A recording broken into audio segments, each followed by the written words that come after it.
This video is brought to you by YT Andrew Paul Tech Repairs. If you have a console, laptop, computer or MacBook in need of repair in the UK or the EU, then have a look in the description below this video for details on how to contact us in order to organise your repair. Okay, hello ladies and gentlemen, and welcome to today's video. And for today's delectation we're going to be taking a look at this Xbox One S, which has been sent in, and this one has come from Birmingham, I do believe, and has been sent in for a second opinion after the first lot have basically been telling a lot of porkies. Now, apparently, what the other shop have said is that this console has had its output port, its output HDMI port removed, and somebody has done it wrong, and they have damaged the HDMI encoder IC, and the encoder IC on this cannot be changed as it's a paired component. It's a matched part, and of course that is the biggest load of tosh I've ever heard in my life. So providing somebody hasn't ragged this thing to bits and knackered the header for the HDMI port, we should be able to sort that out, and of course we'll see whether the HDMI retimer IC is going to work. If not, we can replace that because it isn't a matched part. That is complete and utter tosh, and of course hopefully then we'll get this thing back up and running and working absolutely fine again. So this is what it looks like. It's in fairly decent nick. You turn it round and we can probably see there that if we take a look at the output, there's no port in there. Somebody has indeed removed that. The input port is still there. Now we do have a slight problem in as much as we cannot locate spare ports for the Xbox One S anywhere. Unfortunately, it doesn't appear they make them. So the only place you're going to get them from, or the only place anybody who sells them will get them from, is from pulled donor machines, and there aren't that many of them about. So all we can do for the time being is switch the port over from the input to the output, and then hopefully we can see whether that works. If it works, brilliant, because obviously we're done. If it doesn't, then we need to swap the HDMI retimer, check everything else is okay, and then hopefully we'll be okay. So let's get this apart, let's take a look, and hopefully we'll get this thing back up and running again.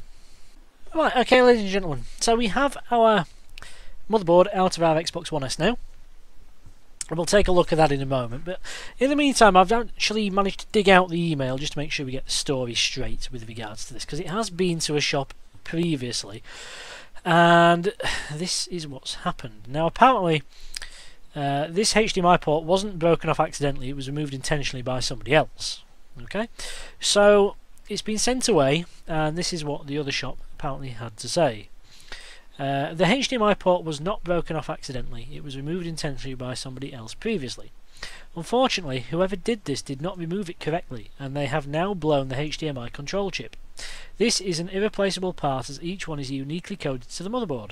Not only this, but the only reason to remove a HDMI port intentionally from a console would be if the console was already faulty beyond repair for some other reason. It is also possible that the HDMI chip was already dead when they removed the port.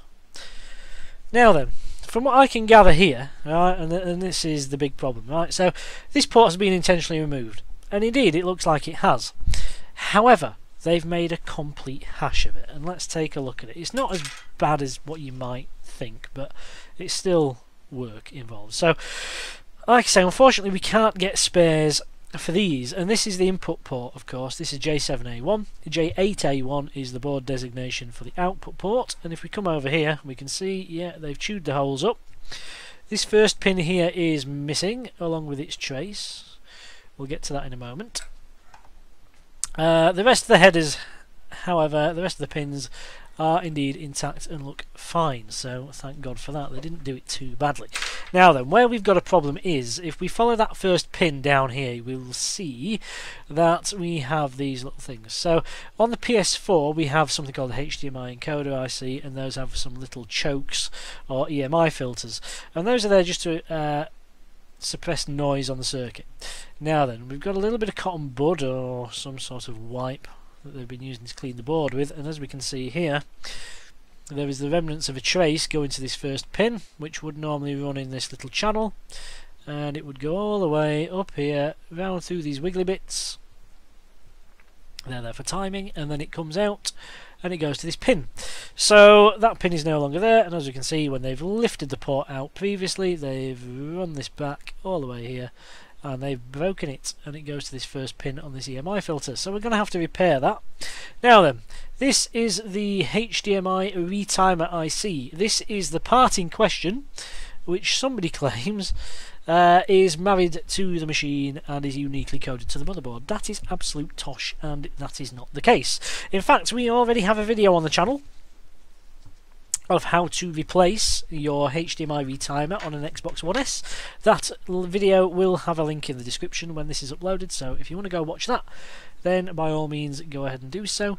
It is very similar to the 864729 on the newer PS4 and PS4 Slim, so it's a similar sort of package. There's no sort of leads as such. It looks like there's some little legs outside there, but they're not actually legs. Those little solder pads, and it's just the solder up the side of the pads there, which you can see sticking out. So there's a slightly more involved process to install than a traditional sort of IC chip, but you know, if you go ahead and watch that link there, that'll show you exactly what you need in order to replace it, and you can replace it and it will be absolutely fine afterwards. So at the moment I don't see any reason as to why that IC may be blown. It could be, but there is no way that the fact that somebody's removed this HDMI port like this has caused that to blow. If that's blown anyway. Usually what you find is that somebody will turn it on one day, there'll be no picture. The less educated amongst us will just go, oh yeah, that'll be the HDMI port. They'll go to replace the port, make a hash of it, and yeah, you get that. So it's quite possible that that is indeed blown, but it hasn't been blown because somebody's done that. That's complete Horlicks.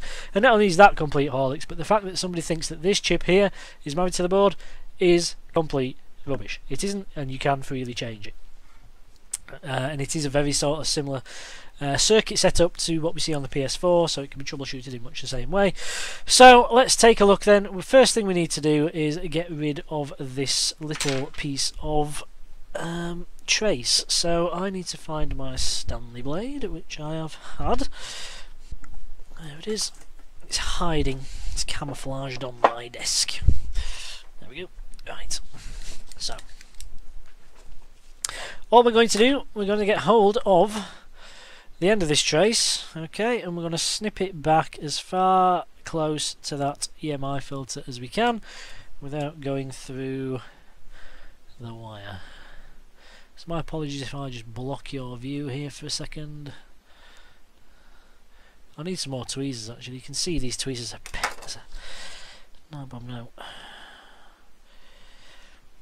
Let's just bend these back so they at least mate in the middle. There we go. Right. I know I think I've been saying for months actually I need to get some tweezers ordered. And I never do. So when I get home tonight, if I remember, tweezers are going on the shopping list. So there we go. Well, some of it's actually broken in the middle. So let's just nip it. Okay, well, it'll do. It'll do. It's close enough. It stops it flapping around, and it's going to prevent it getting in our way later on. So that's fine.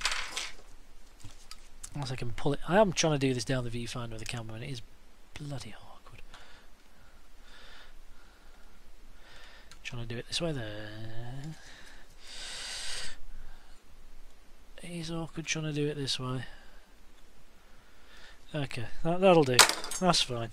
We just want to get rid of the biggest part of the trace so that it's not flapping around and causing us issues later on.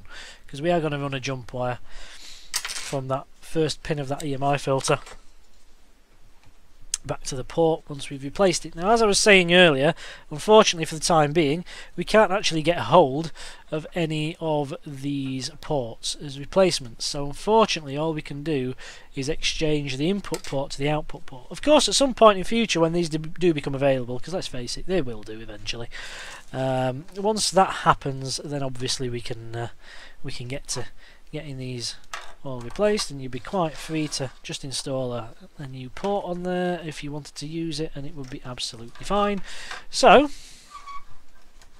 let's get this port off. Now I'm going to have to refocus the camera here, so that's going to involve a little bit of jiggery pokery. Bear with me while I do that. Alright, okay, so first thing we're going to do is we're going to apply some flux to the rear of this port. Okay, so we're going to apply some flux to these pins, and that's going to help getting this out a little bit easier. We're also going to go down the side of the ground pins on the top side there. Okay, that's fine. We're going to flip this over. Okay, and now we're going to apply some more flux to the back side of our HDMI port. We do have the board up and supported away from, bear with me while I try and get you in focus. Just having to lift the camera up and away slightly so you can see what we're doing here.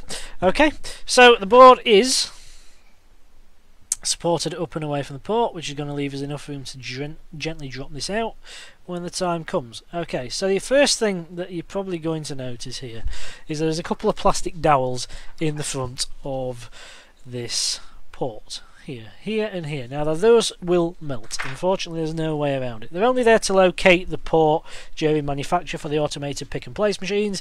They're not really needed for us by eye. We'll be absolutely fine here. So what we're going to do is I am going to get my soldering iron, and we're going to get some leaded solder, and I'm going to put some fume extraction on here.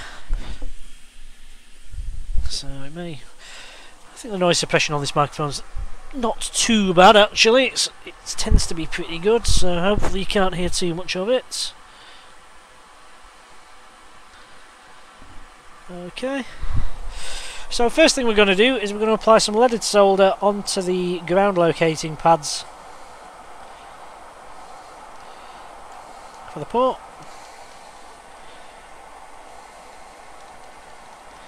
And we're just going to run that backwards and forwards. Same on the other side. And basically what this is going to do is this is going to dilute some of that lead-free solder that's already in those holes with leaded. And what that's going to do is that's going to lower the melting point of the solder, and it's going to enable us to get this out a little bit easier. Okay, so we're just going to work that back and forward. What this also does, it also starts to build up a little bit of heat in the board. Now on the 1S you can see that there's a lot of ground below the port. There's actually no circuit there at all, it's all ground. What ground is a big plane of copper, and what that does is transfer heat away from where we're working really efficiently, which is a bit of a problem, because what will happen is if we can't get enough heat into the board quickly enough, that heat just dissipates, and that will make it difficult to get this port out, which is not good. So by just saturating some heat into the board with that big soldering iron tip there, just gets our work started off for us here by just waving this air wand backwards and forwards. And you can see that our solder on our pads there is nice and shiny. I apologise if I'm blocking your view with a wand, unfortunately there's not a lot I can do about that.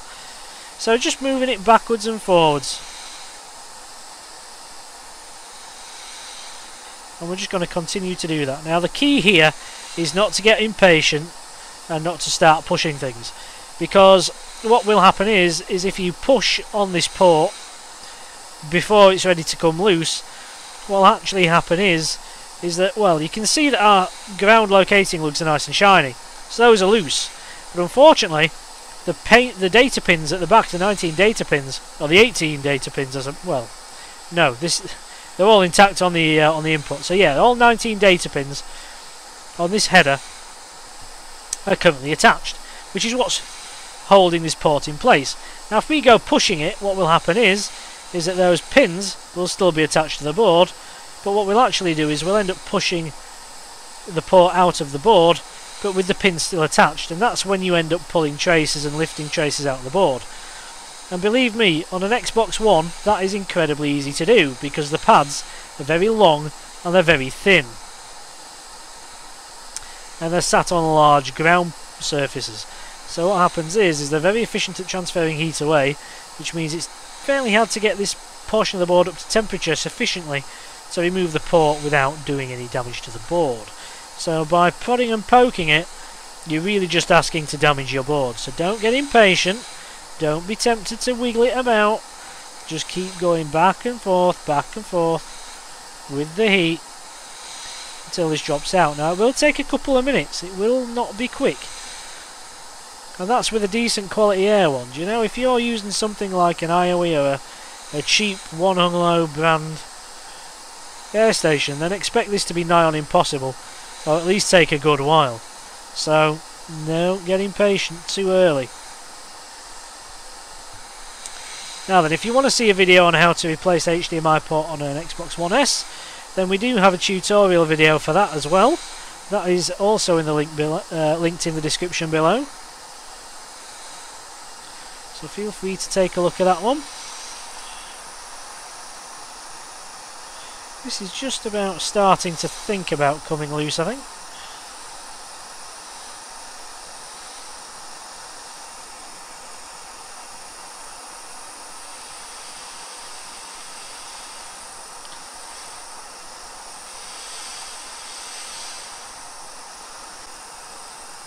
Okay, what I'm going to do is I'm going to approach this from the other side.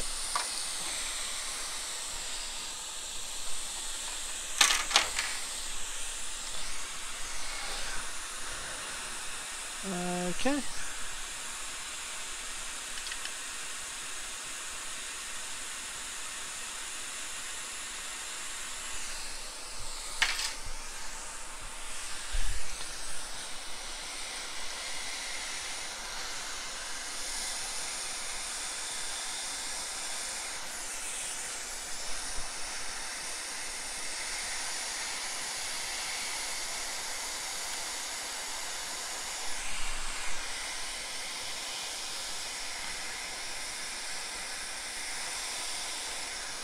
There we go. So all I did there was just went back to top side, got a hold of the port by the little sort of lip on the top there, and just worked the hot air back and forth around those ground locating pins and just across the rear of those pins, and with a little bit of gentle upwards pressure the thing lifted out. So if it is being a little bit stubborn, then you can get it out like that. But just be mindful to make sure you get plenty of heat into the board first of all. Otherwise you may very well damage something you don't want to. And this is the input side, so we're just going to tidy that up. We're just going to leave that nice and neat, and then we'll go over to the other side to prepare our board to re-accept the port. So okay, so that's the input side. Looks okay, looks alright, doesn't it? So it should be okay, to be honest. But like I said, we'll just tidy it up a little bit. Just tidy it up a little bit, just in case somebody at some point wants to install a new port on this board.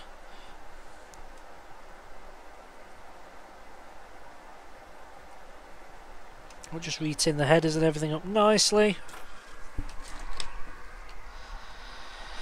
Remember to put the fume extraction back in, of course. Horrible. Right. Okay, so that is the input side now. Back online.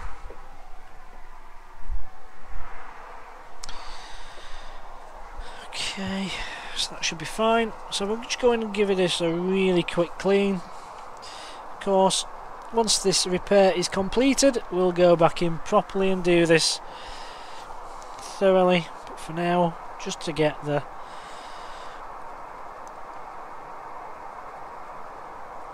biggest part of the mess up, because it's easier to do it while it's warm than it is when it's cold.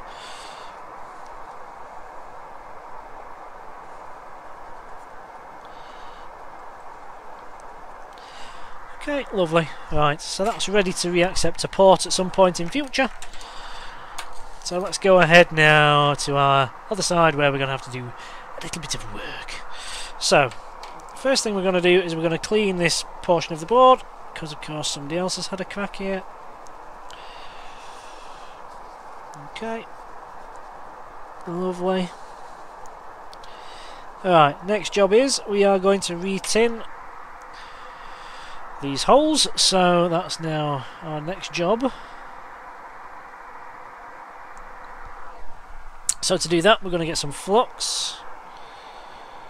I'll apply plenty of flux to the board. Don't be afraid of it, it soon cleans off. Believe me, having too much is a lot easier than not having enough. And we're just going to fill the holes with some solder. That's going to help to locate and secure our port back into our board. A little bit concerned at the state of the pins that side. The locating pins that side, should I say. They look a bit mangled.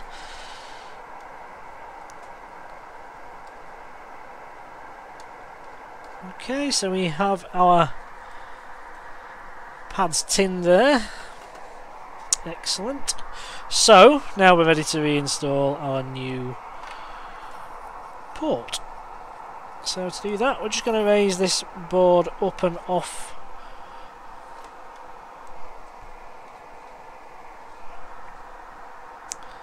here. I'm going to get this in focus for you. Okay. So that flux is going to help us here. So what we're going to do, and these ports are fairly difficult to get lined up because they're so tall and there's not really much area for us to get hold of them. So I normally get hold of them like this. So you can see sort of like where the flange of the port sticks out. So I just grab them around there.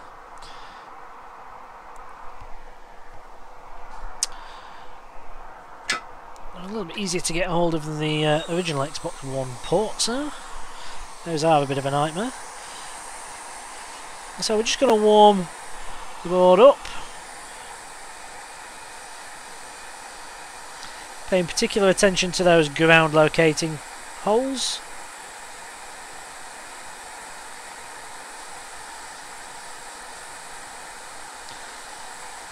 They'll go shiny and the solder will sink level to the surface of the board. And we'll go the other side. Keep working the heat back and forth.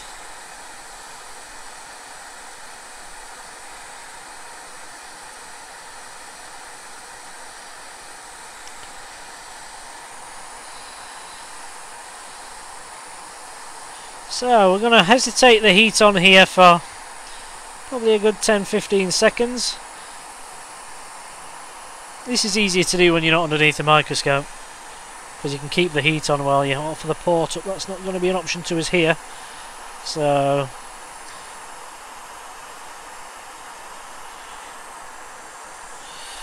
yeah, see? This isn't going to be an option to us here, so this is going to be tricky to accomplish on camera.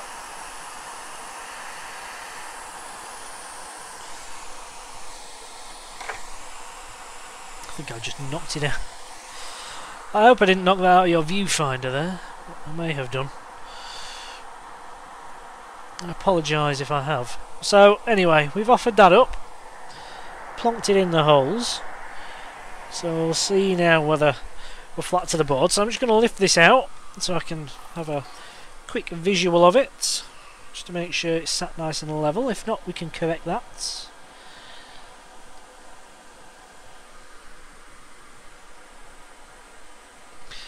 Okay, so we are just going to correct it slightly to the right hand side of the port. So you can kind of see it sat a little bit awkwardly. You can kind of see it sort of leans on the picture. You can't obviously see, or maybe you can. Maybe I can show you. Like I said, because they're so tall, it's fairly difficult to get these to lie flat first time. Okay, so you can see there, so what we're going to do is we're just going to apply a little bit of heat to those ground pins on the right side of this port. and we're just going to nudge it down with a pair of grips.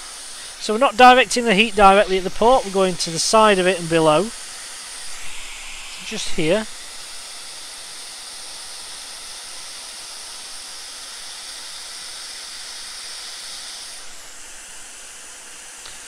Okay, hopefully you saw that move. That's now nice and flat. So our work here is done. So let's get now back down to the surface of the board for you. I'm just going to tidy some of this up. So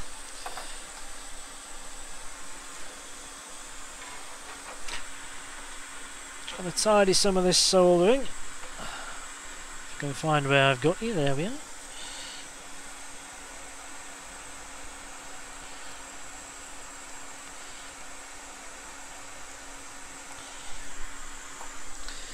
So yeah, we just wanted to tidy a little bit of that up. Okay, a little bit of a tin whisker on the back of it. But as we can see there now, that's nice and flat. So we're just going to solder those pins in. The ones that we can see are good. But first of all, we're just going to tidy up the soldering on the locating pins. So see if I can just get you back into view here. Just zoom you out a little bit, you don't need to be that close in. Okay. You can see actually our plastic dowels have survived intact, look. Hey! Happy days. Quite often they melt, but they haven't today, so that's nice. We did manage to sort of keep out of the way of them, to be fair, with the hot air. So we're not going to put any pressure downwards when we're soldering these in. We're just going to go to the base of each pin. Just let the flux do the work. Because if you start putting pressure on with the iron, you'll push the port back out of the board. And, yep. The thing will fall back out. And then you'll have to do it all over again. And you don't want that. So again, we'll clean the flux off at the end. For now, we just want to get this port installed so we can get to the circuit repair. So let's get this back in focus for you so you can see exactly what we're doing. Okay. So you can see there on the left hand side, we've just about got the first pin there. Okay, so all these pins, as you can see, are really nicely lined up. That's brilliant. So we're just going to change the tip on my soldering iron. So we're going to say goodbye to the fat tip and hello to my pencil one. I believe this is a Hakko T12i tip, and the Hakko T12 series cartridge tips do fit the Jovies, and they're a damn sight cheaper to buy. So if you are using a Jovi solder series station, I heavily recommend you check out the Hakko T12 range of tips for them. Okay, so we are just gonna solder these up. So all we're doing is we are pushing the pin down to the pad, and then as we come off the leg, we're just touching the two areas, so the very tip of the leg to the surface of the pad, which just encourages the solder between both to flow. So of course there is some solder on the legs already, of course, because this port has already been installed in this board, which is going to make this slightly easier for us anyway. And of course we added some nice new fresh solder to the header before we started, which again just makes this process a lot easier than having to go in there and resolder each one individually, because that would be a nightmare, because these are really fine pitch.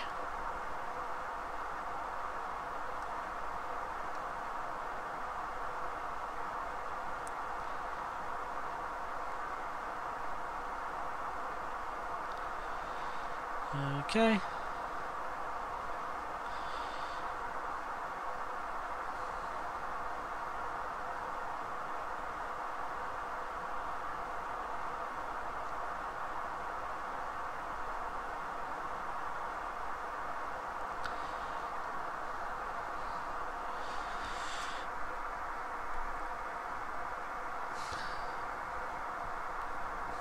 So we're just going to go back and touch the base of pad and pin, just to make sure that these surfaces are indeed flowed and mated together. It's up to you if you want to check them with a multimeter in continuity mode to check for bridges. Obviously with the microscope camera here we can see that we have no bridges.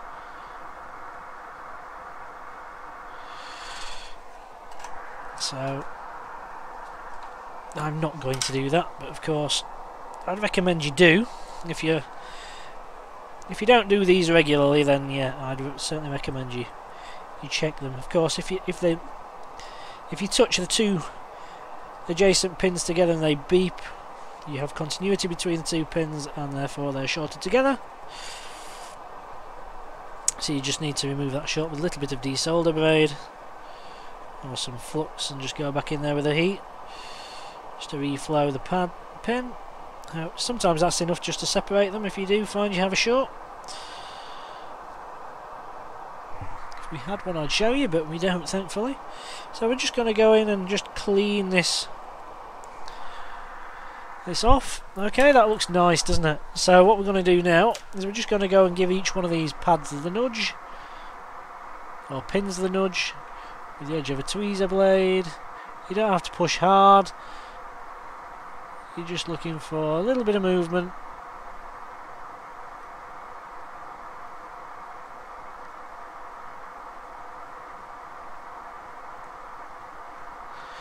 But these are all looking really nice. Nice and solid. Lovely. So that's that. So now we need to do our little circuit repair here. So in order to do that, we are going to get a little piece of magnet wire. Magnet wire, also known as enamelled wire. I love this stuff. It's fantastic. Basically what this is really fine gauge stuff. I think this is 36 gauge, I believe. If you are in need of some of this stuff, I do have it for sale in its own little individual reels of 15 meters. It's 38 gauge stuff, so it's slightly finer than this, than I use here, which I think will be invaluable to people with really heavy damage, where they've got lots of pins out that are close together. This stuff's a little bit thick if you do have that.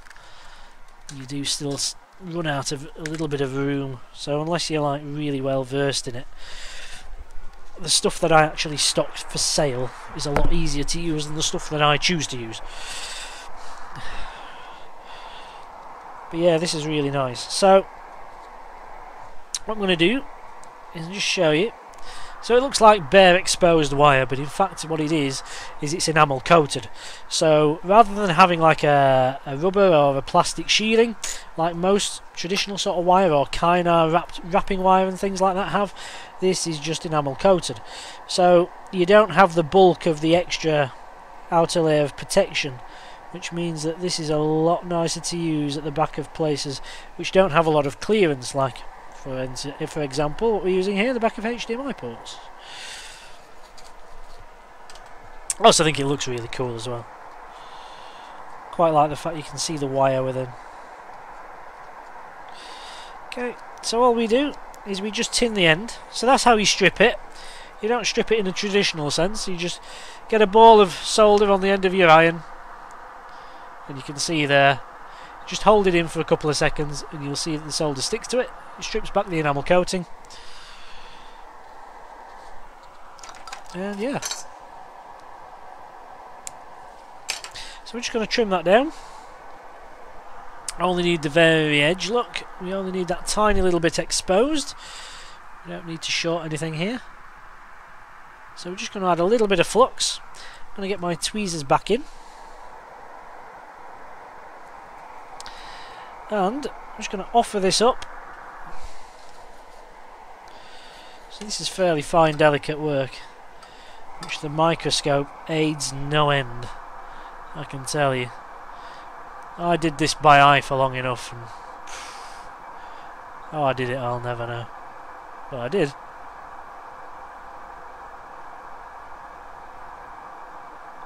Oops. Probably should have hold of this a little bit close to the tip of the wire, to be honest, but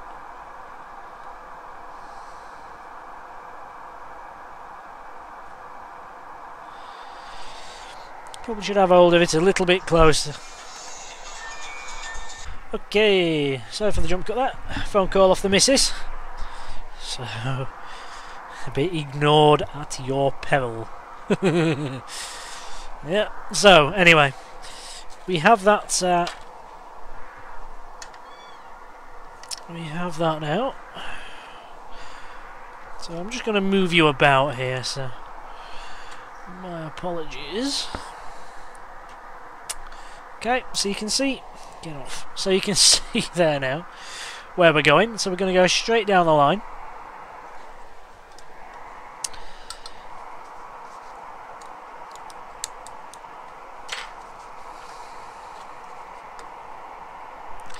That first pin, so I'm just going to get a hold of this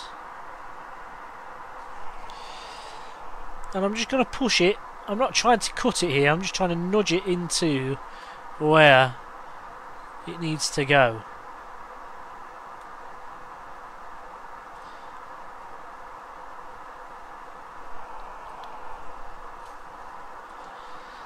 Okay, so that gives us a quick visual as to where we need it to be.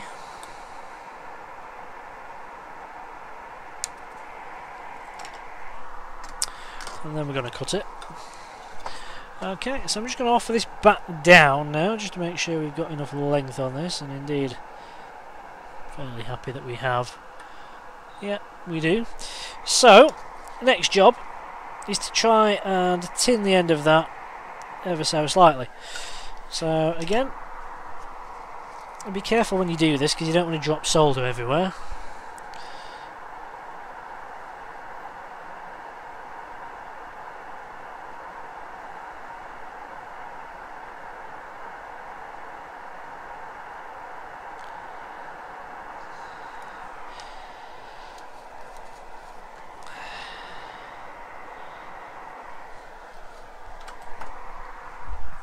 If in doubt, a little bit of flux on the end of your wire does help this. Just going to go back in.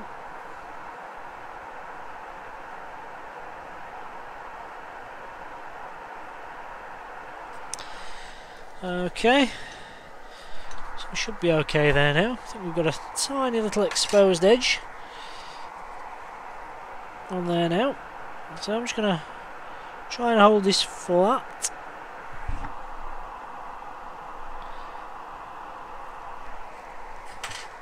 I'm going to have to solder this with my left hand, so those of you who follow the channel regularly will know what glee can be had from trying to watch me soldering my left hand. I've come to the conclusion over the years that my left hand is purely for aesthetic purposes and should not really be used for anything really.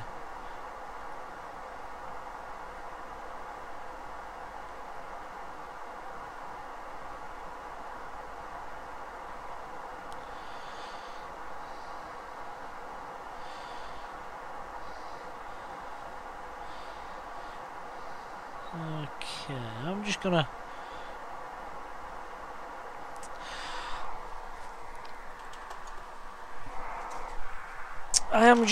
to nick that wire off a little bit closer.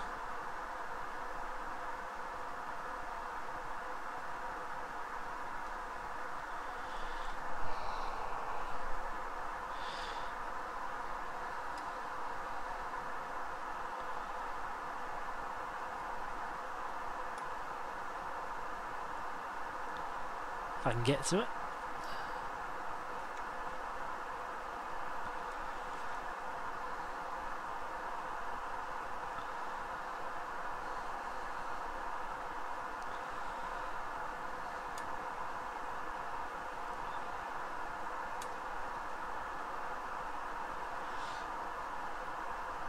I think the end of my blade's broken as well,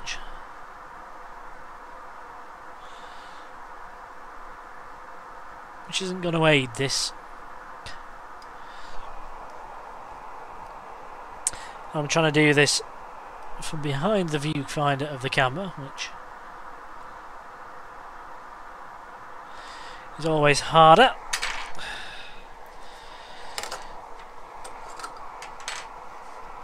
Okay, let's try that again.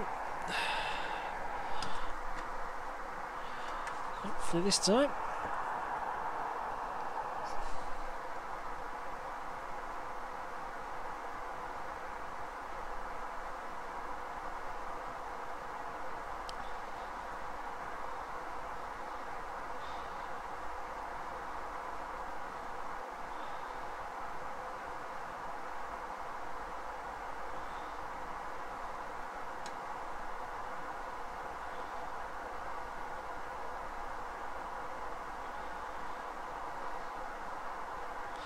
Okay, that's nice there now.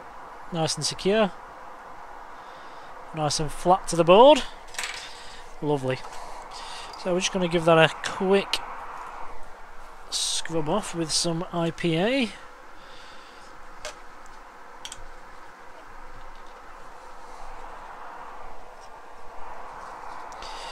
We're not going to be too hard on it, because obviously we don't want to knock it too much.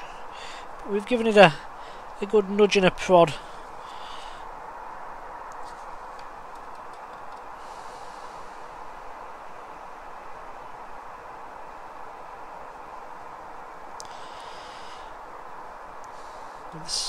With the tweezers, and it didn't appear to want to come loose, so that's always a good sign. We've kept it nice and flat to the board, which means it'll be nice and secure. Because that's the one thing, you see, if your link wires aren't flat to the board, what can happen is the extra length that sticks up and out can actually sort of pull on the wire. So if somebody sort of like decides to take this over to their mate's house, slings it in a bag or chucks it in the boot of their car and goes off with it, it can actually work its way loose over time. So by keeping things nice and flat to the board, as we've done here, you can see that looks absolutely beautiful. So quite impressed with myself there, really. There we are. So we can see that. That's lovely. So what we can do, just to verify that this is okay. Well, that'll be the wife again. Okay, apologies for the other jump cut there. It was indeed the wife. Telling me that she thinks she's 95% sure that my daughter has chicken pox. Or our daughter has chicken pox, should I say. Brilliant. But then again, it's like I said to her, to be honest, she's just short of 2. I says to her, I said, do you know what, love? I says, she's better getting him out of the way now than she is when she's older, because it's a bloody nightmare when you get it when you're older. I can't remember how old I was. I seem to think I was about 3 or 4 when I got it. So yeah, get it out of the way early. Right, so anyway, where were we? Oh yes, we were going to check this... we're going to check this jump wire, weren't we? So, excuse me. So, what we're going to do, we're going to get our multimeter, we're going to put it into continuity mode. That's the mode where it beeps when you touch the 2 probes together. I'm going to knock the extraction off for this one, because 1, you should be able to hear the beep a little bit easier, and 2, I really don't need to hear that. So hopefully we're done with soldering. So, what we're going to do is we are... I'm probably going to have to zoom you out slightly.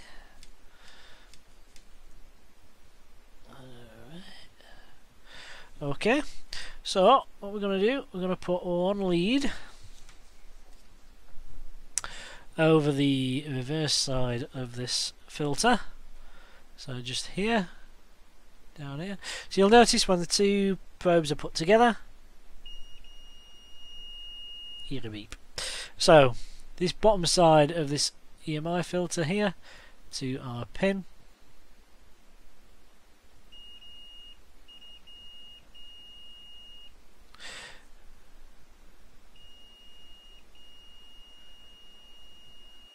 we get a beep.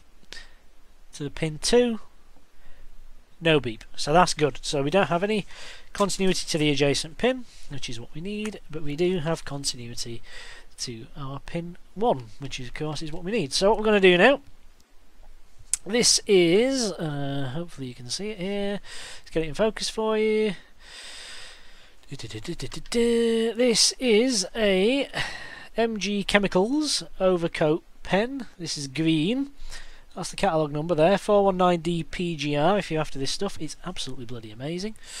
Essentially what this stuff is it's like a coating. It's a conformal coating for the motherboard. So all this green stuff that you see here is conformal coating, and it just stops any sort of misdemeanors. It stops anything shorting out against itself. It stops somebody coming in here and ripping things off. Basically what it does is it kind of just adds that extra layer of security to the board. So it just adds that extra little bit of protection to this wire.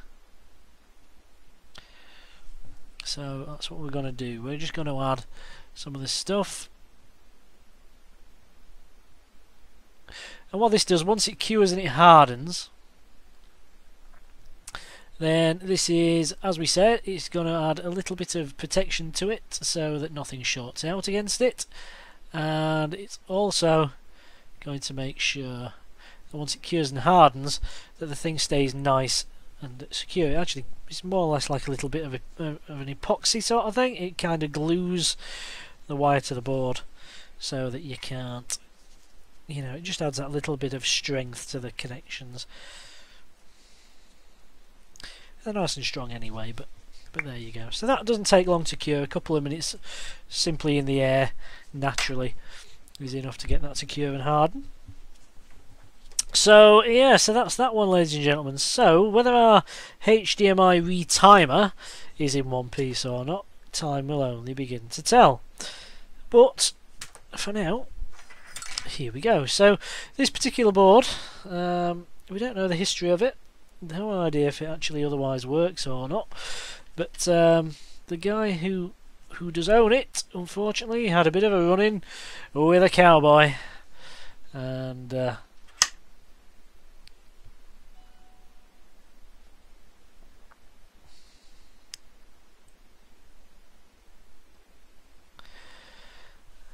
unfortunately for them, that's where this whole sorry mess started. So we can see that. Lovely. Okay, that's great. So what we're going to do is we will clean this board off. We're going to let that air dry for another 5-10 minutes. We'll get it cleaned off. We'll get it reassembled back into the chassis. Give it a test, and hopefully all will be well, and we'll have a working Xbox One S. So luckily for you, we're going to just jump cut to the testing. For me, I've got another 10 minutes work reassembling it. So and cleaning it off. So I will see you boys and girls in a sec. Right, okay then, ladies and gentlemen, so we have our Xbox partially reassembled now, so just enough to test it with. Obviously, if our retimer IC is good, then we can put this back together and reassemble it. Of course, if it's bad, then we don't have as much to strip and get the thing back on the bench to replace the retimer. But let's have a look then. So hopefully we won't have to do that, and hopefully this is all going to work fine now. So we're powered on there. Let's take you up there to our display. We have output, there we go, fantastic. As you can see there, Xbox One. So our Xbox is working again. If I just try and get a bit of height so you can see exactly what's going on. I'm really not very good with these tripods, but there we go. So you can see the screen there now. Excuse the pile of donor boards to the left.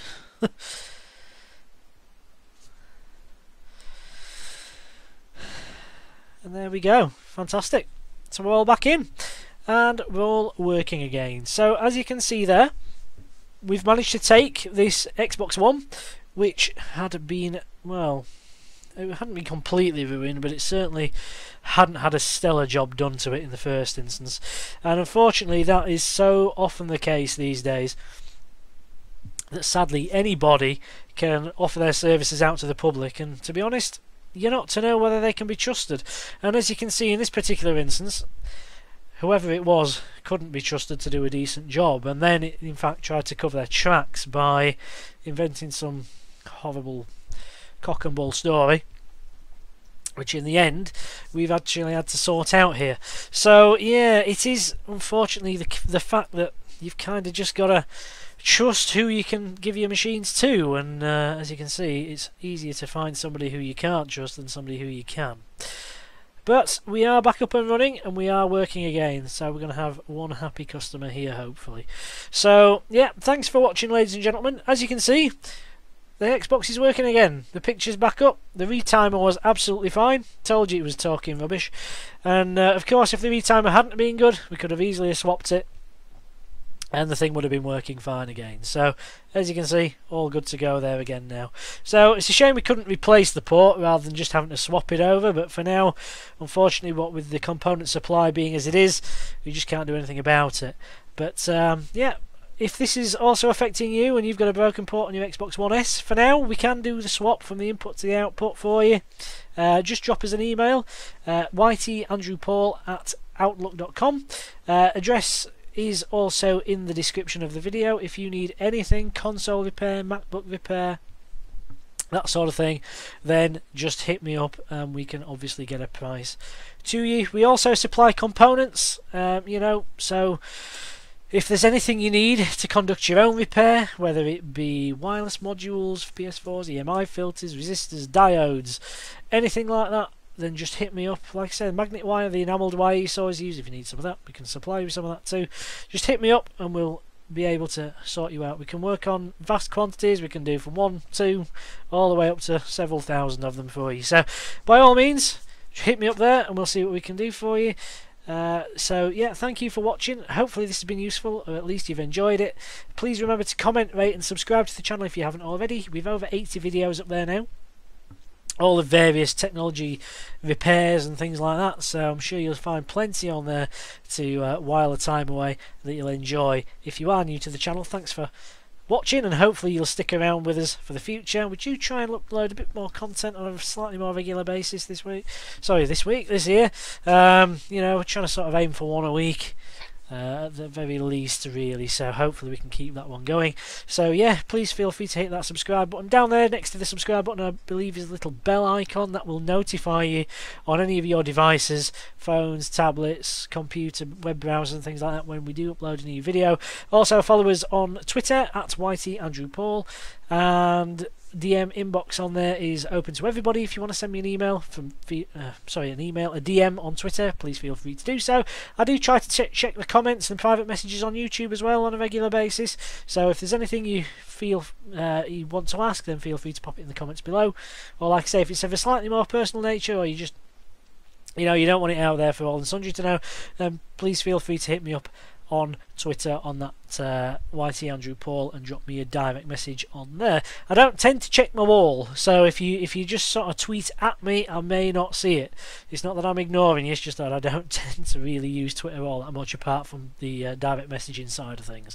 But yeah, so as I say, if you do have any sort of business requests, so like I say, whether it's to organise a repair, to request a quote, whether it's to, like I say, inquire about some components or anything like that, then feel free to hit me up at my outlook.com email address in the description below. I do prefer that the outlook.com email address is only used for business related purposes, so as I say, if you're wanting to arrange a repair, or like I say, you want a quote for a repair, or you want a quote for some components, I'd rather questions don't go there, because as I say, it is my business email address and it can be quite difficult to filter through. Obviously, you know, getting back to my customers and, you know, getting quotes to customers and new business when I'm trying to filter through, you know, several sort of 100 questions about something that's probably answered in the videos. But like I say, if you do have any questions, feel free to pop them below, or Twitter. Anything business related is more than welcome to my outlook.com address. So as we can see, ladies and gentlemen, we're all working again. Thanks for watching. Hopefully you've enjoyed it. I've been Andy Paul. You've been fantastic as always, and I will see you in the not too distant future or the next video. So for me and today and the Xbox One S, it's bye bye for now. Many thanks for watching then, ladies and gentlemen. Hopefully you've enjoyed this video. If you have, then why not check out these recommendations below. Also, please remember to comment, rate, and of course subscribe to the channel if you found this useful. We've plenty more content on there, and there's lots more to come.